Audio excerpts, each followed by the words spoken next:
Hello friends and dear students, आज का हमारा टॉपिक है प्राइमिथामिन एंड एटोवोकोन, जो कि एंटी मलेरियल एजेंट्स हैं हमारे medicinal chemistry third B pharm fifth semester third year के सिलेबस में देखने को मिलते हैं। इस वीडियो में हम लोग इन दोनों एजेंट्स की केमिस्ट्री, उनका structure, mechanism of action, uses, metabolism इत्यादि को आसान तरीके से समझने की कोशिश करेंगे। मैं हूं डॉक्टर प्रजनेश शुक्ला। चलिए शुरू करते हैं। सबसे पहले हम बात करेंगे प्राइमिथामिन की। प्राइमिथामिन को हम कह सकते हैं कि अगर हम इसका केमिकल क्लासिफिकेशन देखें तो हमें दिखता है कि ये एक डाई अमीनो पैरामिडीन डेरिवेटिव है। कहने का मतलब पैरामिडीन रिंग तो यहाँ पर देखने को मिल रही है और उस पर दो अमीनो ग्रुप्स जो हैं वो लगे हुए हैं। हम ये भी कह सकते हैं कि ये एक सिंथेटिक डेरिवेटिव है ऑफ अमीनो पैरामिडीन, जहाँ पे पैरामिडीन रिंग के ऊपर अमीनो ग्रुप लगा है या इथाइल ग्रुप लगा हुआ है पैरामिडीन रिंग के ऊपर। तो पैरामिडीन रिंग पे आपको इथाइल ग्रुप भी देखने को मिलेगा यहाँ पर और अमीनो ग्रुप भी देखने को मिलेगा। और कितने अमीनो ग्रुप देखने को मिलेंगे? दो। तो हम कह सकते हैं कि ये एक सिंथेटिक डेरिवेटिव है जहां पर इथाइल पैरामिडीन या अमीनो पैरामिडीन सिस्टम, दोनों ही सिस्टम हमें देखने को मिलता है। साथ ही साथ हम ये भी कह सकते हैं क्योंकि यहाँ पर हमें साइड के में हमारे जो पैरामिडीन है उसके ऊपर एक क्लोरोबेंजीन भी लगा हुआ दिखाई देगा, इसीलिए हम इसे मोनोक्लोरोबेंजीन का मेंबर भी कह सकते हैं। अब आइए इसके स्ट्रक्चर को बहुत ही आसान तरीके से समझने की कोशिश करें तो हम ये कह सकते हैं कि जो पायरीमिथामाइन है वो एक पैरामिडीन है। यहाँ पे आपको पैरामिडीन रिंग देखने को मिल रही है और ये भी कह सकते हैं कि इन पैरामिडीन रिंग के ऊपर दूसरे पोजीशन पे और चौथे पोजीशन पे, 2 पोजीशंस पे, इसकी नंबरिंग हम यहाँ से करते हैं 1 2 3 4 5 एंड 6। इसके दूसरे नंबर पे और चौथे नंबर पे हमको क्या दिखाई दे रहा है? अमीनो ग्रुप दिखाई दे रहा है, जिसे हम 2 अमीनो ग्रुप और 4 अमीनो ग्रुप बोल रहे हैं, या अगर एक साथ लिखेंगे तो 2,4 डाई अमीनो ग्रुप इसे बोलेंगे। इसके साथ ही साथ जो पोजीशन नंबर 5 आपको दिखाई दे रहा है, this is the position number 5। यहाँ पर एक पैरा क्लोरोफिनाइल या 4 क्लोरोफिनाइल ग्रुप जो है वो हमें देखने को मिलता है। यहाँ पे देखिए एक जो है बेंजीन रिंग के चौथे पोजीशन पे क्या दिखाई दे रहा है? क्लोरो, जिसे आप पैरा पोजीशन भी बोल सकते हो। इस पैरा पोजीशन पे लगा हुआ है इसीलिए इसे बोल रहे हैं क्योंकि ये 5 से यहाँ पे इससे 5 जुड़ा हुआ है, तो 5 पैरा क्लोरोफिनाइल या फिर 5 4 क्लोरोफिनाइल ग्रुप हम इसे बोल सकते हैं, जो कि कहाँ पर लगा हुआ है? 5th पोजीशन पे। इसके साथ ही साथ जो 6th पोजीशन है यहाँ पर हमें एक इथाइल ग्रुप भी देखने को मिल रहा है, तो इसीलिए इसे हम क्या बोल रहे हैं? 6 ethyl. This is the structure of pyrimethamine. साधारण सा स्ट्रक्चर है और इसका अगर जो नाम लिखना चाहे तो इसी स्ट्रक्चर को देख करके हम लिख सकते हैं। IUPAC नॉमेनक्लेचर जो है उसका देखिए ये लिखा हुआ है 5 क्योंकि 5th पोजीशन पे 4 क्लोरोफिनाइल, तो दैट इज 4 क्लोरोफिनाइल, 6 इथाइल, 6वें नंबर पे इथाइल लगा हुआ है, 2 और 4 पे आपको एमीन लगी हुई है, इसीलिए 2,4 पैरामिडीन डाई एमीन, डाई मतलब 2 एमीन। तो ये इसका क्या हो गया? IUPAC nomenclature. अब बात करते हैं मैकेनिज्म ऑफ एक्शन की। तो हम जैसा कि स्ट्रक्चर देख पा रहे हैं तो हमें ये चीज़ बिल्कुल क्लियर समझ में आ रही है कि ये भी एक डाईहाइड्रोफोलेट रिडक्टेज, जिसे हम लोग DHFR एंजाइम बोलते हैं, उसका इनहिबिटर है। DHFR एंजाइम इनहिबिटर्स जितने भी एजेंट्स होते हैं वो प्रिवेंट करते हैं टेट्राहाइड्रोफोलिक एसिड के फॉर्मेशन को फ्रॉम द डाईहाइड्रोफोलिक एसिड या डाईहाइड्रोफोलेट से by the action of DHFR enzyme. अगर इस स्टेप को ये रोक देते हैं तो फोलिक एसिड का सिंथेसिस नहीं होता, या आप कह सकते हैं टेट्राहाइड्रोफोलिक एसिड का सिक्रीशन नहीं होता, या उसकी बायोसिंथेसिस नहीं होती, और इसकी वजह से जो प्यूरिन्स हैं, पैरामिडीन्स हैं, या DNA है, या न्यूक्लिक एसिड है, या आप कह सकते हैं उनकी सिंथेसिस है, या सेल मल्टीप्लिकेशन है, ये सारी की सारी चीज़ें क्या हो जाती हैं? ब्लॉक हो जाती हैं किसी भी माइक्रो ऑर्गेनिजम्स के अंदर। तो जितने भी हमारे DHFR एंजाइम इनहिबिटर्स होते हैं वो सेम तरीके से कार्य करते हुए नजर आते हैं। एक चीज़ और है कि ये जो THFA है, हमने अभी भी कहा है, it is essential for the synthesis of या biosynthesis of DNA, RNA, protein synthesis, कहाँ पे? प्रोटोजोआ में या किसी भी माइक्रोब्स के अंदर। तो जब भी इस तरीके की कोई एजेंट होती है तो जब वो ब्लॉक करती है THFA को, तो वो इसी के साथ ही साथ ब्लॉक कर देती है न्यूक्लियर डिवीजन को, खास करके प्रोटोजोआ के केस में या मलेरियल प्रोटोजोआ जैसे कि फैल्सीपेरम के केस में। तो ये क्या करती है? साइजेंट का जो फॉर्मेशन हो रहा है हमारे इरेथ्रोसाइट सेल्स में या लीवर के अंदर, इस पूरे प्रोसेस को क्या कर देते हैं? ये रोक देते हैं, ब्लॉक कर देते हैं, और इस तरीके से जो ग्रोथ है हमारे प्रोटोजोआ की वो नहीं हो पाती है और मलेरिया से आपको क्या मिल जाती है? राहत। तो ये है इसका मैकेनिज्म ऑफ एक्शन। अब बात करते हैं इसके यूजेस की। तो ये जो एजेंट है ये काफ़ी ज़्यादा यूज़ किया जाता है in the cases of uncomplicated, जो कि बहुत ज़्यादा कॉम्प्लिकेटेड ना हो, क्लोरोक्वीन रेसिस्टेंट मलेरिया में, ऐसे मलेरिया जो कि प्लाज्मोडियम वाइवेक्स या प्लाज्मोडियम फैल्सीपेरम के द्वारा हो रहे हैं, लेकिन क्लोरीन वहाँ पे काम नहीं कर पा रही, सॉरी क्लोरोक्वीन नहीं काम कर पा रही, क्योंकि क्लोरोक्वीन जो है वो रेसिस्टेंट हो गया है व्यक्ति उस ड्रग के प्रति, तब हम इस एजेंट का प्रयोग करते हैं विथ द आप कह सकते हो कम्बिनेशन ऑफ अदर ड्रग्स, कुछ और ड्रग्स के साथ कम्बिनेशन में इस ड्रग को हम दे सकते हैं। जब इसको हम अकेले देते हैं, एक और खास बात है, इसको जब हम अकेले देते हैं तो ये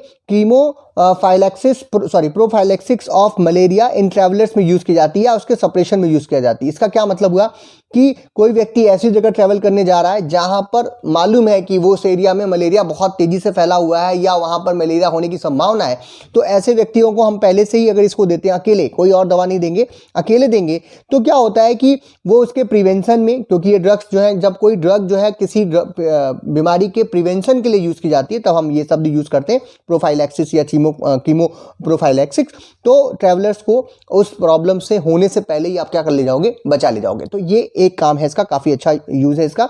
इसके अलावा काफ़ी सारे जो हमारे फंगल इन्फेक्शंस हैं, कुछ हमारे प्रोटोजोअल इन्फेक्शंस हैं या बैक्टीरियल इन्फेक्शंस हैं, उनमें भी इसका प्रयोग किया जाता है with the help of other drugs. कुछ और ड्रग्स को के साथ में इसका यूज़ किया जा सकता है, जैसे कि एक्टिनोमाइकोसिस। एक्टिनोमाइकोसिस जो है वो एक्टिनोमाइसिस स्पीसीज जो हमारे बैक्टीरियाज हैं उनकी वजह से टिश्यू का डैमेज इत्यादि होता है, या एक इन्फेक्शन आप कह सकते हो, बैक्टीरियल इन्फेक्शन है, इसमें हम लोग यूज़ करते हैं। दूसरा हमारा रेटिनो क्रोनाइटिस, ये जो है जनरली जो है वो टैक्सोप्लाज्मा गोंडी जो हमारा माइक्रो ऑर्गेनिज्म है उसी के द्वारा हो रहा है, और ये जनरली कहाँ हो रहा है, आईज में हो रहा है, जहाँ पर रेटिना के अंदर सिस्ट जो है वो डिपॉजिट जो है वो हो जाते हैं। तो ये कंडीशन के इलाज में भी इसका प्रयोग करते हैं हम लोग। नेक्स्ट है हमारा आइसोपोरोसिस। आइसोपोरोसिस जो है वो भी एक प्रॉब्लम है जो कि पैरासाइट के द्वारा हो रही है। इसको हम बोलते हैं, इसके पैरासाइट को बोलते हैं सिस्टो आइसोस्पोरा बेली। ये इन्फेक्शन जो है वो कॉज करता है खास करके कहाँ पे, इंटेस्टाइनल इन्फेक्शंस में, इंटेस्टाइन, ह्यूमन इंटेस्टाइन में इन्फेक्शंस कॉज करता है, और इसका भी इलाज जो है वो हम लोग इस अपनी ड्रग के साथ, पायरामिथामाइन के साथ कर सकते हैं, बट इसके साथ कुछ और ड्रग्स लेनी पड़ती है, जैसे कि लीवोकोविरिन है, ये काफ़ी ज़्यादा यूज़ की जाती है in the combination of this drug. Next, इसके अलावा ये ट्रीटमेंट में या प्रिवेंशन में यूज़ किया जाता है न्यूमोसाइटोसिस जेवरीसेलिन। जेवरीसेल जो है ये आपका एक, आप फिर से कह सकते हैं, माइक्रो ऑर्गेनिज्म है जो कि निमोनिया कॉज कर रहा है। कहाँ पर, उन पेशेंट्स में जहाँ पर एड्स या HIV के वो मरीज़ हैं लेकिन उनकी इम्यूनिटी जो है काफ़ी कमज़ोर हो रही है ड्यू टू HIV और एड्स, और ऐसे व्यक्तियों के अंदर इन्फेक्शन जो है वो काफ़ी तेज़ी से फैलते हैं, तो उसको रोकने के लिए हम लोग डैप्सोन इत्यादि के साथ इसका प्रयोग करते हैं। डैप्सोन के साथ देंगे हमारी पैरामिथामिन को, तो वो इस ट्रीटमेंट और प्रिवेंशन में यूज़ की जा सकती है।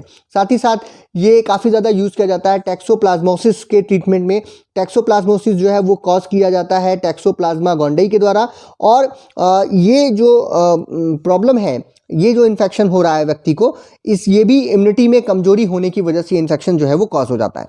अब जो हमारी ड्रग्स हैं, अदर ड्रग्स हैं, जैसे कि सल्फाडायजीन है, क्लिंडामाइसिन है, एटोवाक्योन है, इन सब के साथ जो है दिया जाता है, अकेले नहीं दिया जाएगा टैक्सोप्लाज्मोसिस को दूर करने के लिए। तो अकेले केवल एक काम में यूज़ हो रहा है, suppression and prophylaxis of malaria, जब कोई व्यक्ति में रोकना है, प्रिवेंशन करना है तभी, नहीं तो फिर हम इसका प्रयोग जो है वो कॉम्बिनेशंस में करते हैं। काफ़ी अच्छी एंटी पैरासिटिक एक्शंस जो है ये शो करती है। नेक्स्ट बात करते हैं मेटाबॉलिज्म की। तो जैसे अभी तक आपने जितने भी एजेंट्स देखे उनकी मेटाबॉलिज्म आप देख रहे थे, लीवर में हो रही थी, और बाकायदा कई सारे मेटाबोलाइट्स भी बन रहे थे। यहाँ पर भी ये ड्रग जो है, आज तक की जो स्टडी है उसके हिसाब से मेटाबोलाइज्ड होती है लीवर के अंदर ही, लेकिन जो मेटाबोलाइट्स बन रहे हैं वो अनआइडेंटिफाइड है, क्लियरली नहीं मालूम है कि किस प्रकार से ये ब्रेकडाउन इसका होता है। अब बात करते हैं आज की अपनी दूसरी एजेंट के, दैट इज एटोवाकोन। एटोवाकोन जो है वो एक केमिकल कंपाउंड है जो कि नैप्थोक्विनोन्स के क्लास के अंतर्गत आता है। अगर हम केमिकली देखें इसको, तो इसके स्ट्रक्चर में हमें नैप्थोक्विनोन्स रिंग देखने को मिलती है। वो क्या होती है अभी हम आगे देखेंगे, और इसीलिए हम अगर और इसको प्रिसाइजली देखा जाए तो हम ये कह सकते हैं कि ये एक स्ट्रक्चरल एनालॉग होता है यूबिक्विनोन का। यूबिक्विनोन जो है आप कह सकते हो एक कोएंजाइम है जो कि माइटोकॉन्ड्रिया के अंदर पाया जाता है और इलेक्ट्रॉन ट्रांसपोर्ट सिस्टम को चलाने में उसका बहुत ज़्यादा योगदान होता है। तो उसके जैसा स्ट्रक्चर जो है वो हमारे इस एजेंट का है और हम ये भी कह सकते हैं कि ये एक हाइड्रोक्सी 1,4 नैप्थाक्विनोन डेरिवेटिव है। अब ये होता क्या है, ये इसको देख लेते हैं। अगर इसके स्ट्रक्चर को हम ध्यान से देखेंगे तो हमें सारी बातें क्लियर हो जाएंगी। जो हमारा यूबिक्विनोन होता है उसके स्ट्रक्चर में भी हमको यहाँ पर 1,4 नैप्थाक्विनोन रिंग जो है देखने को मिलती है, प्लस साइड चेन में वहाँ पर जो है एल्किल ग्रुप जो है वो लगे होते हैं। ठीक वैसा ही यहाँ पर भी हमें देखने को मिल रहा है। यहाँ पे आपको 1,4 नैप्थाक्विनोन रिंग देखने को मिल रही है। नैप्थाक्विनोन रिंग वो रिंग होती है जो कि नैप्थलीन से बनी होती है। नैप्थलीन क्या होती है, दो फ्यूज बेंजीन रिंग्स को अगर आप ले लीजिए तो उसे नैप्थीन बोलेंगे। अब यहाँ पर दो पोजिशंस पर अगर हाइड्रोजन्स को हटा करके डबल बॉन्ड O यानी कीटोन ग्रुप लगा दीजिए, ऑक्सो ग्रुप लगा दीजिए, तो अब इस स्ट्रक्चर को हम क्या बोलते हैं, नैप्थाक्विनोन। अब क्योंकि ये पहले नंबरिंग हम यहाँ से कर रहे हैं 1 2 3 4 5 6 7 एंड 8, तो पहले और चौथे नंबर पे क्योंकि ऑक्सो ग्रुप लगा हुआ है इसीलिए इसे हम लोग 1,4 नैप्थाक्विनोन के नाम से भी जानते हैं। जबकि इसका आईपीएसी नॉमेनक्लेचर की बात करें तो इसे हम लोग 1,4 नैप्थलीन डाईओन भी बोल सकते हैं। डाईओन, डाई मतलब दो और ओन मतलब कीटोन ग्रुप, तो क्या बोलेंगे 1,4 नैप्थलीन डाईओन, तो ये भी इसका नाम जो है हो सकता है। अब इस 1,4 नैप्थलीन डाईओन या 1,4 नैप्थाक्विनोन के सिस्टम में तीसरे नंबर पे हमें क्या देखने को मिलता है, हाइड्रोक्सी ग्रुप देखने को मिल रहा है। और दूसरे नंबर पे यहाँ पर खास करके ट्रांस पोजीशन में जो ड्रग है हमारी एक्टिव ड्रग है उस पर ट्रांस पोजीशन पे, इसीलिए यहाँ पर हमने स्टीरियोकेमिस्ट्री में दिखाने की कोशिश की है। तो ये जो ट्रांस पोजीशन में आपको यहाँ पर साइक्लोहेक्सिल ग्रुप और इस साइक्लोहेक्सिल के फोर्थ पोजीशन पे हमको 4 क्लोरोफिनाइल ग्रुप जो है वो देखने को मिलता है। इस पूरे के पूरे ग्रुप को अगर एक साथ बोलें तो हम कह सकते हैं 4 क्लोरोफिनाइल साइक्लोहेक्सिल। 4th पोजीशन पर ये भी जुड़ रहा है, इस 4th पोजीशन पर ये जुड़ रहा है और इस पे क्या नाम है, सॉरी ये अपने 1 पोजीशन के इसके 2 पोजीशन से जुड़ रहा है, इसके 4th पोजीशन पे हमारा ये बेंजीन रिंग जुड़े और इसके 4th पोजीशन पे ये क्लोरो ग्रुप है। बीच में थोड़ी सी गलती हो गई। तो ये जो है हमारा 4 क्लोरोफिनाइल साइक्लोहेक्सिल है, यानी कि इसके 4th पोजीशन पर 4 क्लोरोफिनाइल रिंग जुड़ा हुआ और ये क्या है, एक साइक्लोहेक्सिल रिंग है। तो ये पूरा होल स्ट्रक्चर जो बनकर के आ रहा है इसी को हम बोलते हैं हमारा एटोक्विनोन। ठीक है, अब इसको अगर आईपीएसी नॉमेनक्लेचर के रूप में लिखा जाए तो इसी स्ट्रक्चर से हम लिख सकते हैं दैट इज ट्रांस, क्योंकि यहाँ पे हम लोग इसकी पोजिशनिंग बता रहे हैं। ये जो हमारा साइक्लोहेक्सिल ग्रुप लगा हुआ है उसके ऊपर that is trans to 4 chlorophenyl cyclohexyl, ये पूरा का पूरा ग्रुप हो गया। 3 हाइड्रोक्सी, तीसरे नंबर पे हाइड्रोक्सी ग्रुप लगा है। 1,4 नैप्थलीन डाईओन, ये इसका क्या हो गया, आईपीएसी नाम। तो ये इसका स्ट्रक्चर काफी आसान है, आप याद रख सकते हैं और इसके आईपीएसी नाम को भी आसानी से समझ सकते हैं। अब देखते हैं हम लोग एटोवाकोन का हमारा मैकेनिज्म ऑफ एक्शन। तो एटोवाकोन जो है हमने पहले ही बोला है कि इसमें 2 बातें आपको याद रखनी। पहली बात ये कि ये एक लाइपोफिलिक ड्रग है, ठीक है, इसकी लाइपोफिलिसिटी बहुत ज़्यादा है। दूसरी जो जरूरी बात है कि इसका जो स्ट्रक्चर है वो यूबिक्विनोन के जैसा होता है। यूबिक्विनोन जैसा मैंने पहले भी बताया कि ये एक कोएंजाइम होता है और रिस्पॉन्सिबल होता है फॉर द माइटोकॉन्ड्रियल फंक्शंस के लिए। आपको सबको मालूम है, याद होगा, बायोकेमिस्ट्री में आपने पढ़ा होगा electron transport system. Electron transport system किसी के भी अंदर हो, किसी भी क्या नाम है ह्यूमन के अंदर हो या किसी प्रोटोजोअल सिस्टम में भी हो, तो वहाँ पर यूबिकॉन जो है वो ढेर सारे एंजाइम्स को एक्टिवेट करने के काम में आता है और उनके साथ जुड़ करके आप जो है पूरे इलेक्ट्रॉन ट्रांसपोर्ट सिस्टम को बना करके रखता है। ठीक है, तो इसका जो स्ट्रक्चर है वो इससे मिल रहा है और साथ ही साथ ये लाइपोफिलिक ड्रग है, तो ये आपके माइटोकॉन्ड्रिया को क्रॉस करके उसके अंदर पहुंचेगी और वहां पर जो साइट ऑफ एक्शन है इसका, इस पर्टिकुलर ड्रग का, वो साइटोक्रोम BC1 कॉम्प्लेक्स है, जिसे हम लोग कॉम्प्लेक्स 3 के नाम से भी जानते हैं। इस तरीके से ये सेलेक्टिवली अफेक्ट करती है माइटोकॉन्ड्रियल इलेक्ट्रॉन ट्रांसपोर्ट को और जो पैरेलल प्रोसेस है जैसे कि ATP इसका प्रोडक्शन है, पैरिमिडीन की बायोसिंथेसिस है पैरासाइट के अंदर, तो माइटोकॉन्ड्रिया के अंदर जाने के बाद वो इस तरीके के हरकतें कर रही है जहां पर इलेक्ट्रॉन ट्रांसपोर्ट सिस्टम को तो इफेक्ट कर ही रही है, साथ ही साथ कुछ और प्रोसेसेस जैसे ATP का प्रोडक्शन है, आपका पैरिमिडीन की बायोसिंथेसिस, उसको रोकने का भी काम कर रही है। इस तरीके से जब हम लोग इनहिबिशन करते हैं इलेक्ट्रॉन ट्रांसपोर्ट को बाय दिस ड्रग, तो वो रिजल्ट आता है इनडायरेक्ट, आप कह सकते हैं इनहिबिशन ऑफ मेटाबॉलिक एंजाइम्स जो कि लिंक होते हैं फ्रॉम द माइटोकॉन्ड्रियल ETC, जो कि यूबिक्विनोन के एंजाइम जैसा काम कर रहे होते हैं। तो इसका स्ट्रक्चर क्योंकि यूबिक्विनोन जैसा है तो उसकी जगह पर एटोवाकोन आ जाएगा और वो इनहिबिशन कॉज करेगा मेटाबॉलिक एंजाइम्स का जो कि माइटोकॉन्ड्रियल इलेक्ट्रॉन ट्रांसपोर्ट चेन या इलेक्ट्रॉन ट्रांसपोर्ट सिस्टम के अंतर्गत कार्य कर रहे होते हैं। तो इसको सप्रेस करके इसकी जगह स्वयं आ जाएगा और इनडायरेक्ट इनहिबिशन जो है मेटाबॉलिक एंजाइम्स का करेगा। इस तरीके से अगर मेटाबॉलिक एंजाइम्स का क्या बोलते हैं इनहिबिशन हो रहा है तो आप समझ सकते हैं कि अल्टीमेटली जो रिजल्ट आपको प्राप्त होगा उसमें आपका inhibition of nucleic acid, ATP synthesis इत्यादि जो है वो सामने से ही आ जाएंगे या उनका ब्लॉकेज हो जाएगा।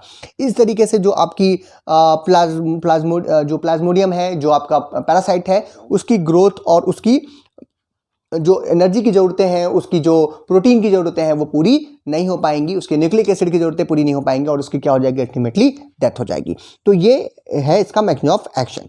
अब बात और ये हम लोग ने देखा था पिछले क्लास में प्रोग्वानिल। तो प्रोग्वानिल के साथ जब इसको हम देते हैं तो प्रोग्वानिल ने हमने आपको वहाँ पर उसके मैकेनिज्म ऑफ एक्शन बताया था कि वो पर्टिकुलरली तो डीएचएफआर पे ही काम करती है, लेकिन जब वो एटोवाक्विनोन के साथ दी जाती है तो इस ड्रग के रेसिस्टेंस को कम करती है, इसको माइटोकॉन्ड्रियल के अंदर पहुंचाने में मदद करती है। तो ये बात अभी आपको यहाँ पर याद रखनी है। मेटाबॉलिज्म की बात करें तो इसका भी मेटाबॉलिज्म एग्जैक्टली जो है वो आज तक स्टडी नहीं हो पाया है कि कैसे हो रहा है, और बहुत ही लिमिटेड मेटाबॉलिज्म होता है लीवर में। ज़्यादातर ये अनचेंज ही जो है वो आपके शरीर से बाहर निकलती है और इसके जो मेटाबोलाइट्स बनते हैं वो भी आज तक आइडेंटिफाइड है, बहुत ज़्यादा आइडेंटिफाइड नहीं किया गया है। ठीक है, नेक्स्ट यूजेस की बात करें तो जनरली इसका प्रयोग जो है वो हम सभी जान रहे हैं कि ये प्रोफाइलैक्टिक और थेरापेटिक एंटी मलेरियल एजेंट है, यानी कि रोकने के लिए, बीमारी को रोकने के लिए, क्या नाम है, मलेरिया ना हो उससे रोकने के लिए, बचने के लिए और उसका इलाज करने के लिए यूज़ किया जाता है। बट अकेले नहीं यूज़ करते, इसको हम लोग दूसरी ड्रग्स के साथ जैसे कि प्रोग्वानिलिन, साइक्लोग्वानिलिन के साथ ही जो है इसका प्रयोग किया जाता है। इसके साथ ही साथ ये ड्रग भी हमारी पिछली ड्रग की तरीके से डिफरेंट और जो पैरासाइट्स हैं उनका प्रयोग उनके ऊपर उनके ट्रीटमेंट के लिए भी यूज़ कर सकते हैं, जिसमें से सबसे प्रमुख है हमारा न्यूमोसाइटोसिस न्यूमोनिया, जो कि फंगस के द्वारा कॉज हो रहा था और उसको रोकने के काम में भी जो है ये आपकी ड्रग जो है पर्टिकुलर ड्रग आती है, जैसे कि हमारी पिछली ड्रग पायरिमिथामिन में भी हमने देखा था। सेम यूज़ यहाँ पर भी हमें देखने को मिल रहा है। तो ये था आज का हमारा टॉपिक, जहाँ पे हमने दो एजेंट्स जो कि काफ़ी इंपॉर्टेंट एजेंट्स भी हैं और आपके सिलेबस में है, मिसलेनियस एजेंट्स के अंतर्गत पड़े हुए हैं, दैट इज पायरिमिथामिन एंड एटोवाक्विन, उसके बारे में बातें की। अगर इससे रिलेटेड कोई प्रश्न हो तो आप कमेंट बॉक्स में लिख सकते हैं। आप लोगों का जो B.Pharm थर्ड ईयर का सिलेबस है उसके हिसाब से हम लोग चीज़ें बना रहे हैं और 3 सब्जेक्ट अभी तो काम कर रहे हैं, और वो उसको हम लोग अपने ऐप पर, जिसका नाम है doctor PKS doctor MPS classes, उस पर अपलोड करना भी शुरू कर दिया है। कुछ दिन में आपके सामने दिखने लगेगा, प्रोसेसिंग में है। आप ऐप जरूर डाउनलोड कर लें, उसका लिंक आपको डिस्क्रिप्शन में मिल जाएगा, या आप इस नाम से उसे सर्च भी कर सकते हैं गूगल प्ले स्टोर पर। अगर ये वीडियो आपको पसंद आया हो तो इसे लाइक कीजिए, अपने फ्रेंड्स में शेयर कीजिए, चैनल पर नए हो तो चैनल को सब्सक्राइब कीजिए। वीडियो को देखने के लिए बहुत बहुत धन्यवाद।